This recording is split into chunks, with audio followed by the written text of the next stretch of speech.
দর্শক, আজও গাজাতে 15 জন মানুষ না খেয়ে মারা গেছে। আরো 15 জন মানুষ যারা খাদ্য সংগ্রহ করতে গিয়ে ইসরায়েলে গুলি খেয়ে মরেছে। এমন অবস্থায়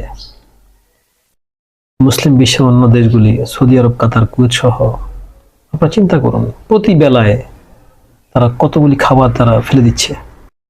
হাজার নয়, লক্ষ নয়, কোটি কোটি ডলারের খাবার অপচয় করছে প্রতিদিন মুসলিম বিশ্বের রাষ্ট্রগুলি। আর গাজাতে এক মুঠো ভাতের অভাবে, একটু খাদ্যের অভাবে মানুষ মারা যাচ্ছে। কেমন পরিস্থিতি একটু চিন্তা করে দেখুন। কেমন রাসূলের উম্মত আমরা। রাসূল কি আমাদের ক্ষমা করবেন? আল্লাহ কি আমাদের ক্ষমা করবেন?